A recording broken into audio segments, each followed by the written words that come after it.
My husband kink ruined our marriage. Okay. My 30-year-old husband and I have been married for going on 10 years this year. Okay. Before we got married, he couldn't keep his hands off of me. Everything was great. But right when we got married, he suddenly wanted nothing to do with me. That's He didn't want weird. to have sex, and we hardly spent any time together. I had got to the point where I would have to beg and beg and beg for any sort of physical attention. We wouldn't have sex for 3 or more months. If Something happened. I didn't bring it up, it wouldn't happen. My self-esteem hit below rock bottom. That's a kink, huh? No. Somehow we had 3 kids in that time. You did it at least 3 times, right? Now onto the kink. I'm from a very, very open-minded place in the US, and I like to think that I'm an open-minded person. I found out that my husband is very into cross-dressing, but more so being a major sissy. So a woman. Now, this doesn't turn me on at all, but doing my best, I tried to get into it while he wore heels and pennies, but he wouldn't do it. So this diabolical human being decided to marry you and not tell you that he was into this? That is so wrong. Anything that I enjoyed during sex, and I still have to go months without it. Turns out, not only is he maybe the biggest sissy I've ever heard of, he would be cheating on me the majority of our marriage. Going out dressed like a sissy, lying about where he was going, talking to other men and women, meeting up with them and hooking up. I was very open and willing to do my best with becoming even more open with the sissy and cross-dressing. Leave this man. What? But the fact that he cheated on me and lied about it. People have to stop with this whole like, everything is okay. There are things that are not okay. Okay. If you're married to a man and he decides to go cross-dress, guess what? That's not okay. Okay. And if you want to be okay with it, that's on you. But you are also it is very okay to not be okay with it. This idea that like, well, I'm trying to be open-minded because like, I don't want to be, I don't want to disrespect him, because like, that's what he wants. No. Disrespect him. Get out. You're a weirdo. Go marry another weirdo. Everything. I'm beyond pissed. Me personally, I'm gonna say this. If a man wants to dress up in a thong and rain boots and a thong, I'm not getting down with that. You're gonna have to go. Bye-bye. If you want to dress up as a woman in any capacity, you are not for me. Nope. Because then you could just be with a woman. Why would you want to be with a man who dresses like a woman? You could just be with a real woman. It's just not gonna happen. Nope. And I'm not gonna try to be open to it. I'm not open to that. Right. I don't want to see you in heels, and I don't want to see the thong. That's ridiculous. I'll smack you upside the head if I walk in and I see you in heels and I can't. Nope. Ridiculous. If I want that, I'm gonna get with a woman. Why am I gonna be with you? But before all of that, Paul. this is the thought that came to my head. Paul, tell him. Like, the sex was great, and then they got married, they haven't started having sex. This what came to my head, and this is an honest Let's see. thought. Uh-oh. I was just like, damn, that's crazy. Like, why you married her and stopped having the sex? Yes. Like, once you marry her, it's the unlimited sex. But what came to my head, realistically, it was like, damn, it's just like, I feel like we live in a generation that men use women only for like a vessel. In what way? Sexually, okay, or to have kids. Huh. And they don't. But like, why would that stop then? If they were like, if he was quote unquote using her as a vessel the whole time, why would that all of a sudden stop when they got married? You would think the vesseling would continue? Love they partners. It's usually just like, and women use men for money, security. Yeah. I feel like that happens a lot more often. Sometimes the true love, the essence of love gets thrown out the window. The love. So if the women are using the men for security and protection and for a lifestyle that they like, hey, I can live like this. The dream, this is my dream, whatever level it is, And men look at the women like, hey, she's just a vessel to just have sex and, have kids. And then after that, it's just like, what else is there? That's what made me think. The love part? I mean, like you're saying, maybe they just didn't have that, but you would think it's like your best friend, like you're trying to hang out, like all the other things that go along with getting married, right? That with just this situation. Yeah. And I was like, damn, could it be that? Like, we just use each other. God made man, then he made women, and he was like, I'm gonna put this woman on the earth for your partnership. And it's just like, we just use each other and just instead of being a unit, like, we should be a unit. We should be as one. It shouldn't be to look at, I need this from a man or I need this from a woman. Like, it's just, we've gotten to a place to where we forget the real essence of what a relationship is. I can agree. I mean, sure, but this comes from Paul. Help one another thrive. I can agree with that 100%. You know what I'm saying? But I feel like also that I think that's a great point. I also feel like people don't want to do the work that it takes to be an actual unit. Right. And have the uncomfortable conversations and grow through certain shit. Yeah. They don't. People don't have these conversations before they get married. And then once they get married, they're like, oh, wait, why did everything change all of a sudden? Things are changing and I thought it was going to be fine. If you didn't have these conversations ahead of time, then yeah, it's not, you're going to be surprised by a lot once you get married. People now have a tendency to just shut down or close off and just brush things under the rug like it never happened. It ain't that big of a deal, whatever. Like, we don't have to talk about it. We don't have to worry about it. Well, nah, you should talk about it and worry about it and figure it out. And then it builds resentment and it builds resentment. You don't want to communicate. You don't want to talk about the things that are going to really make this relationship grow. You don't want to have those uncomfortable, weird moments because you just want to like feel good. Everybody wants to feel good all the time.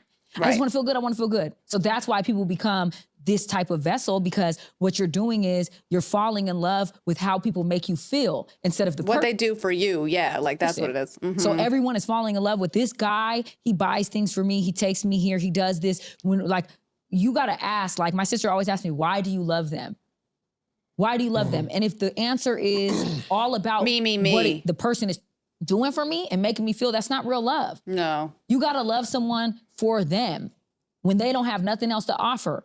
That's why so many of relationships, Sharon Stone or whatever, her husband's out of there when she got to get her boobs cut off. This person. Damn, he left her. I didn't know that. That person, because we're not loving people through adversity anymore. We're loving people until it doesn't feel good. As soon as I'm not having fun with it, I'm done with out. it. Yeah. That's what type of, we live in a micro. Because then that person can't give you what you're like, the things that they were doing to you to make you feel good, they can't do those things anymore. And now you ain't feeling good no more. And that's all you wanted them for. Wave generation. Oh, hurry up. Oh, it's not cool anymore. Another option, another bitch, another man, another this, another that. Another swipe. Instagram post, people are on me. Like, it's not like, hey, baby, this fucked me up. Let's talk about it. Let's work through it. Right. Let's grow. I feel irritated now. But, okay, let me help you. Let's help you. How can we avoid this in the future? How can you not irritate me again later? What can we do to avoid this in the future? Each other. Like, we don't do that shit no more. It's like, oh, you're irritated. You're going to make it awkward. I'm out.